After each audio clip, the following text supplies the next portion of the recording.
Oi, pessoal, tudo bem? Sejam bem-vindos. Hoje a gente vai mergulhar em algumas daquelas perguntas bem profundas da vida, sabe? E para guiar a gente nessa exploração, vamos usar uma coletânea de poesias muito, mas muito especial, que tenta jogar uma luz sobre os mistérios da vida, da morte e do que vem depois. Vamos começar essa jornada. Pois é, essa é a grande pergunta, né? Uma questão que ecoa na humanidade desde sempre, em todas as culturas.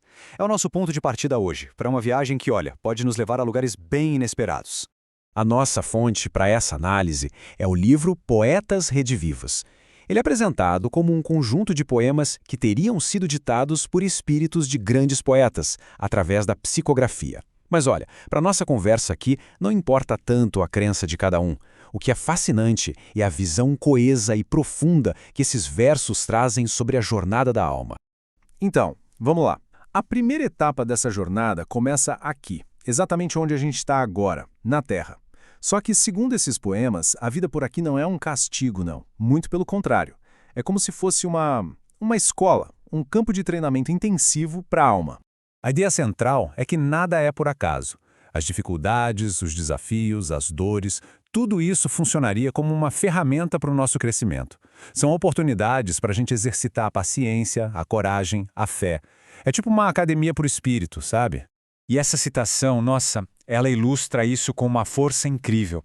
É um chamado para a gente não desistir, uma promessa de que, mesmo quando tudo parece escuro, a luz de um novo dia sempre volta. A luta faz parte do caminho, mas não é o destino final. E para dar uma lógica, uma estrutura para todo esse aprendizado, os poemas se baseiam numa lei que seria fundamental no universo, a de causa e efeito. Não é sobre um Deus que castiga, mas sobre um mecanismo natural, quase como a gravidade. É um sistema perfeito de justiça e aprendizado. O que isso quer dizer na prática? Que a gente tem total liberdade para escolher o que plantar, as nossas sementes, mas a colheita? A colheita é obrigatória, é consequência direta. Isso coloca uma responsabilidade enorme nas nossas mãos, né? O nosso destino espiritual está sendo escrito agora. Ok, mas e quando essa vida na Terra acaba? O que acontece? Bom, os poemas pintam a morte não como um ponto final, mas como uma transição gigantesca. A passagem da nossa consciência de uma realidade para outra. O termo que eles usam é desencarnação. A palavra já diz tudo. Sair, encarnação da carne, é o espírito se livrando daquele corpo físico temporário para continuar existindo em outra dimensão. É visto como um momento de libertação, de tirar uma roupa apertada. E aqui a coisa fica muito, mas muito interessante. Olha só o contraste. De um lado, a morte é uma festa, um momento de pura luz para quem viveu bem. Do outro, para uma consciência cheia de remorso, é o começo de mais tortura. Ou seja, a qualidade da vida que a gente leva aqui define totalmente a experiência da morte. Depois dessa transição, a jornada continua. A alma desperta numa nova realidade. E é ali que ela vai ter que encarar, de frente, os resultados de tudo o que fez na Terra.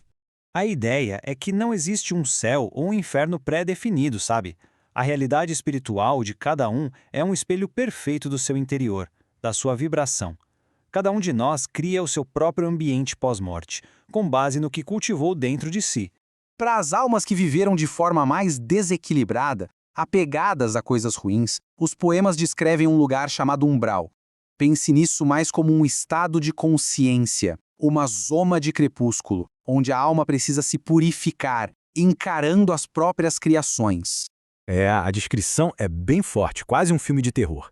Esse trecho nos dá uma imagem muito viva dessa realidade, que, segundo a obra, nada mais é do que o resultado da soma de muitas mentes em desequilíbrio, presas na mesma sintonia de dor e remorso.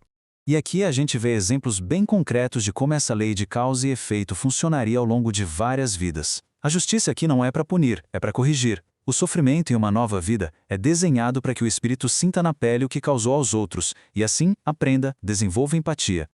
Ok, depois de explorar esse lado mais pesado das consequências, a narrativa dos poemas dá uma virada e nos traz uma mensagem poderosa de esperança. Sempre existe um caminho de volta para a luz. Existe uma força capaz de resgatar qualquer alma. Isso nos mostra que não existe condenação para sempre. A chave para sair de qualquer estado de sofrimento, como um umbral, é sempre a mesma, o amor. Mas não um amor passivo, um sentimento. Um amor em ação, que se manifesta no serviço, no perdão, na caridade. Essa jornada de redenção pode ser resumida nesses 3 passos, que se repetem o tempo todo nos versos. Primeiro, perdoar. Segundo, servir ao próximo. E terceiro, amar sem condições. É como se fosse a receita, o mapa, para transformar a própria realidade espiritual. E esse verso é lindo demais, né? Ele nos lembra que nenhum gesto de bondade é pequeno. O universo, nessa visão, pega cada ato de amor e multiplica. A caridade é como um investimento na própria felicidade futura. Um tesouro que a gente vai juntando para a eternidade. Isso tudo nos leva à etapa final, e talvez a mais cheia de esperança de toda essa jornada. A oportunidade de recomeçar, de voltar aqui e tentar de novo, com novas lições para aprender e novas chances de acertar. A reencarnação é apresentada não como um castigo, mas como a maior prova de amor e misericórdia que existe. É como se o universo nos desse infinitas chances para aprender, consertar os erros e crescer. Cada nova vida é um presente, uma nova página em branco para a gente escrever. Que verso poderoso! Ele resume a essência de tudo isso. Ele reconhece que o processo é difícil, é desconfortável, mas celebra a reencarnação como o caminho garantido para a evolução. É a certeza de que, não importa quantas vezes a gente precise tentar, um dia a gente chega lá. Resumindo então, o que esses poemas nos mostram é um universo inteligente, cheio de propósito e amor, onde nada se perde. A jornada da alma é longa, cheia de altos e baixos, mas é sempre para cima, sempre em direção à luz, guiada por essa lei de causa e efeito e impulsionada pela força do amor. E a gente termina com essa reflexão. Se a gente aceitar, nem que seja só como uma ideia para pensar, que a nossa vida é muito mais do que só esses anos aqui, que cada pensamento, cada atitude ecoa no futuro, como isso mudaria as nossas escolhas de hoje? Fica aí a pergunta. Muito obrigado pela companhia nessa exploração.